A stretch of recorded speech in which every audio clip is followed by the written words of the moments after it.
예, 안녕하세요. 2022년 서대문구 참여예산제 학교로 또 뵙게 됐습니다. 이번 시간은 참여예산 사업을 만드는 방법과 관련된 구체적인 좀 실무적인 이야기를 해볼까 합니다. 1강, 2강을 들으신 분들은 아시겠지만 1, 2강은 이제 제도와 관련된 이야기였다면 이제 3강에서부터는 조금 더 구체적인 내용을 한번 다뤄보게 될 것 같습니다. 예전에는 정말 우수한 사업이 있을 거라고 생각했습니다. 여기서 우수한 사업이라는 게 뭐냐면요. 와, 이런 생각을 왜 아무도 못했지? 이런 겁니다.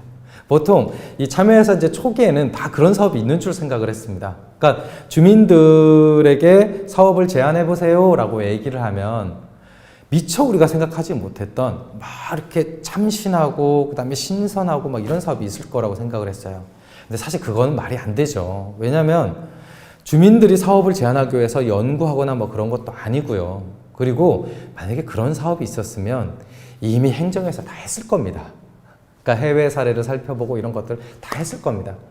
그러니까 어떤 의미에서 보면 참여예산 사업이라는 것은 진부한 사업일 수밖에 없습니다. 근데도 못했던 거죠. 그러니까 누구나 다 생각할 법한데 사실은 이런저런 이유로 안 되었던 사업들이 참여예산 사업으로 제한되는 경우가 훨씬 더 많습니다. 이를테면 이 사업의 사례를 한번 보죠. 이 사업의 목적을 보면 되게 분명합니다. 어두운 골목길이에요. 밤에 다니기가 무서운 겁니다. 어두운 골목길을 밤에 다니는 게 무서우니까 어떻게 하죠? 거기에 야간 가로등을 달아달라라고 하는 사업 제안을 하는 겁니다. 되게 명확하죠. 되게 명확합니다. 그런데 보통 주민들이 사업을 제안할 때 이렇게 명확한 것만 사업을 제안하지 않습니다. 왜냐? 너무 사소해 보이거든요. 그렇잖아요. 밤에 골목길에 가로등 달아달라고 하는 게 마치 되게 이렇게 별 문제 아닌 건데 자잘한 문제인데 혹은 너무 이기적인 건데 이거를 그냥 내는 것 같은 그런 느낌을 받아요. 그래서 거기에 덧붙입니다. 저녁 시간에 방문할 수 있는 야간 관광지로 개발했으면 좋겠어 라고 하는 걸 덧붙입니다. 왜냐? 내가 내는 사업이 좀 더 공익적이고 또 전체를 위한 사업인 것처럼 내세우고 싶기 때문에 그렇습니다. 주민들은 이런 마음을 다 갖고 있습니다. 그래서 하나의 사업으로 해결할 수 있는 게 적게는 2개, 많게는 3, 4개 이런 것들을 막 붙여요. 근데 그렇게 붙이면은요 낼 때에는 마음이 좀 편할 수는 있어도 이 사업을 심사하는 과정에서는 정말 골치 아픕니다.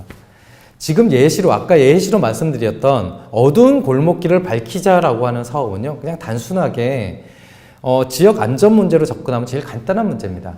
근데 이것을 야간 조명 문제로 가고 야간 관광지 문제로 가게 되면요, 이것은 안전 문제로만 다룰 수 있는 게 아니라 문화관광부서나 이런 부서의 사업과 또 연결이 됩니다. 그러니까 하나의 사업이지만 그 사업의 목적에 따라서 1개, 아니 2, 3개 혹은 더 많으면 3, 4개의 부서들이 같이 연결되어 있을 수 있습니다. 그럼 이 사업은 어떻게 되느냐? 공중에 뜨게 됩니다. 그럼 이 공중에 뜨게 되면 어떤 일이 벌어지냐?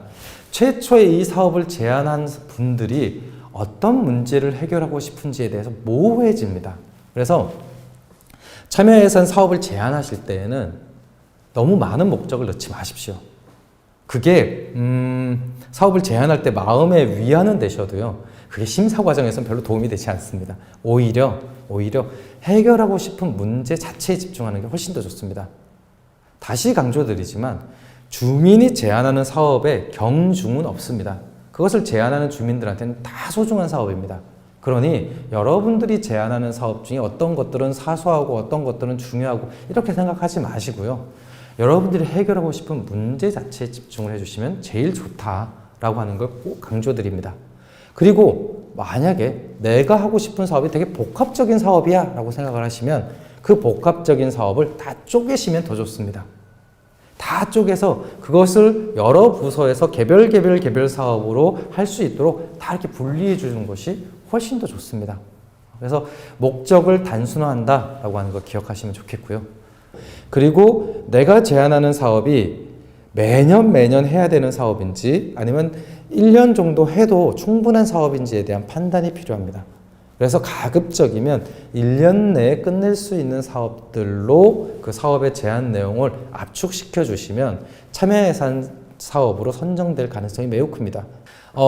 실제로 제한되어 있는 사업들을 보면 이제 되게 간단한 것들 되게 많아요. 이를테면 등하굣길에 교통안전 옐로카드 부착. 요것도 이제 참여예산 사업 우수 사례로 뽑혔던 건데 되게 간단한 아이디어입니다. 관내에 초등학교 1, 2학년 가방에 야광색으로 반짝반짝거리는 카드를 부착하는 사업을 참여예산 사업으로 했던 겁니다. 이런 것도 되게 간단한 아이디어죠. 그리고 뭐 지역의 어떤 그 공원에 어떤 시설물을 설치하는 것, 이런 것들도 참여예산제로 할 수 있습니다. 보시면 아시겠지만 우와 정말 신선하네 이런 거 아니죠. 되게 진부합니다.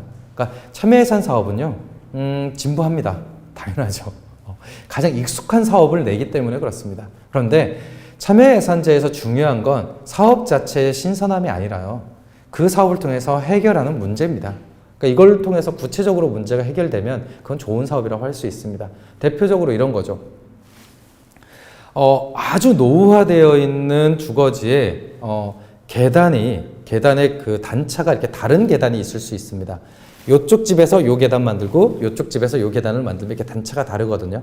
근데 그게 되게 짧아요. 그래서 이거를 구나 내지는 동에서 민원으로 해결하기에는 조금 너무 사소합니다. 근데 그걸 이용하는 주민들은 이렇게 발을 헛디뎌서 맨날 다칠 위험이 있는 거죠. 그러면 그거는 돈이 많이 들어서가 아니라 간단하게 할 수 있는 사업이기 때문에 참여예산제로 갈 수 있습니다. 그냥 단차만 맞춰주면 되잖아요. 그러니까 이런 겁니다. 그래서 이런 것처럼 좋은 참여예산 사업이라고 하는 것은 아주 구체적인 문제를 담고 있습니다. 그래서 사업의 내용이나 형식이 너무 신선하고 새롭고 뭐 이런 것에 강박을 가지실 필요가 없습니다. 오히려 참여예산제다운 사업은 문제가 되게 구체적인 사업들이 참여예산제다운 사업이다 라고 하는 걸 기억하면 좋겠습니다. 기본적으로 사업이라고 하는 건 여러분들이 사업을 제안하고 또 참여예산위원회에서 사업을 결정하지만 결국에 그 사업을 집행하는 것은 행정에 있는 사업부서입니다. 그리고 행정에 있는 사업부서는요 이미 수많은 사업을 가지고 있습니다. 그러니까 참여예산제로 선정된 사업은 이미 사업을 보따리로 갖고 있는 사업부서에서 기존의 사업과 섞어서 집행하는 것이 일반적입니다. 이걸 통해서 말씀을 드리고 싶은 건 뭐냐?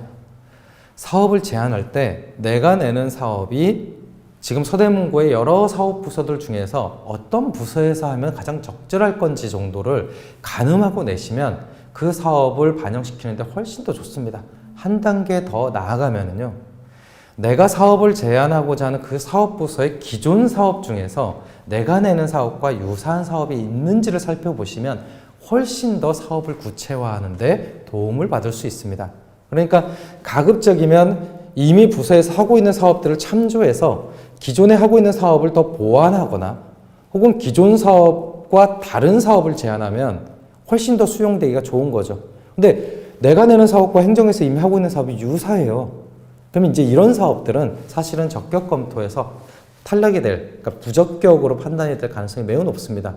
물론 그걸 또 심의 과정에서 보완하고 수정해서 또 이렇게 적격으로 만들 수도 있겠지만 사업 제안할 때 그런 것들을 미리 염두에 두고 하시면 제일 좋습니다. 서대문구 홈페이지에 가시면 분야별 정보라고 하는 메뉴를 통해서 이미 서대문구에서 하고 있는 사업의 목록들을 다 확인하실 수 있게 되어 있습니다. 그러니까 그렇게 한번 살펴보시고 사업을 제안해 주시면 좀 더 좋겠다. 이 지금 보여드리는 게 이제 그 서대문구의 사업부서들의 목록입니다.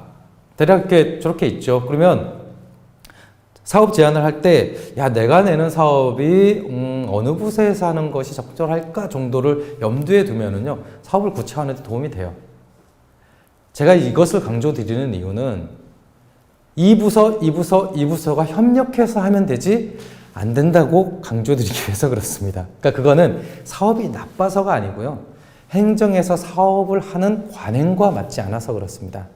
지금 저기 국마다 부서가 이렇게 그러니까 포도송이처럼 이렇게 달려 있죠. 그러니까 이 국 안에서는 협력이 가능할 수도 있는데 이 국을 넘어서는 부서들은요, 사실은 이 국 차원에서 하는 정책 사업을 하기에도 정신이 없습니다. 그래서 이렇게 협력하는 거 불가능합니다.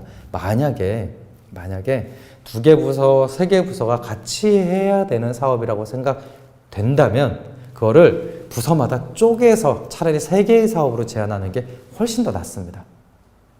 이거는 기술적인 측면입니다. 그러니까 원리나 혹은 원칙적인 측면에서 보면 그런 것들을 다 고려해서 사업부에서 그런 것들을 다 신경 써서 참여 예산 사업이면 부서 간 협력도 잘 해서 하면 제일 이상적이죠.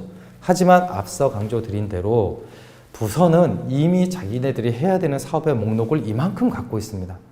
참여 예산 사업은 거기에 부과되는 겁니다. 그럼 이 부과되는 사업을 이 부서에서 집행을 하고자 한다 할 때에는 기존에 갖고 있는 사업 목록과 비교하게 되어 있습니다. 어떻게 이 참여 예산 사업을 해야 좀 더 수월하게 이 사업을 진행할 수 있을까? 이런 것들을 고민하게 되어 있거든요. 그러니까 그걸 염두에 두시면 내가 사업을 제안하고 그것이 이후에 심의 과정이나 혹은 부서 적격 검토를 할 때 좀 더 용이하게 좀 더 수월하게 반영될 가능성이 크다라고 하는 걸 기억해 주시면 좋겠습니다. 사업 제안 시 고려할 점과 관련된 굉장히 긴 목록이 있는데요. 이것들은 참조해 주시면 좋습니다. 이것을 참조해 주시면 좋겠다 정도로 얘기하는 이유는요. 어차피 저 부적격 사유들을 다 고려해서 사업 제안을 하기 힘들어서 그렇습니다. 저거는 아마 부서 적격 검토 과정에서 부서에서 이미 다 활용해 갖고 판단을 해 주실 겁니다. 고민해야 되는 건 뭐냐? 그럼 저 부적격에 해당되는 거는 그냥 사업이 사라지는 거냐? 그렇지가 않다는 겁니다. 저 부적격 사유를 해소할 수 있으면 그 사업은 적격 사업이 될 수 있습니다. 그러니까 여러분들한테 저 부적격의 목록은 뭐냐라고 하면 저거를 가급적 회피할 수 있는 수단을 찾으시면 됩니다. 사업 선정 절차는 이제 보는 바와 같고요. 그래서 1월부터 6월까지 이제 접수된 사업들을 바탕으로 해서 부서 적격 검토나 이런 것들을 진행하고 참여예산위원회 심사를 하고 주민투표를 통해서 결정이 되면 그게 올해 하반기에 예산 안으로 포함이 돼서 지방의회로 송부되게 됩니다. 그래서 이 참여예산제라고 하는 것은요, 고정되어 있는 제도가 아닙니다. 과거에는 사업을 제안한 거에서 끝이었지만 제도가 변화하면서 제안자가 사업을 구체화하는 과정에도 참여할 수 있게 되어 있고요. 그리고 그 전에는 참여예산위원회가 OX 방식으로 사업을 심사했던 것에서 이제는 제안 사업을 좀 더 구체화하는 여러 가지 장치들을 만들어 놓고 또 이 사업을 가급적 어떻게 반영시킬 수 있을까 이런 것들을 고민하고 있습니다. 그러니까 이 제도라고 하는 것이 끊임없이 바뀌어가고 있는데 이 바뀌어가고 있는 방향성은 단 하나의 목적을 위해서 바뀌어가고 있는 겁니다.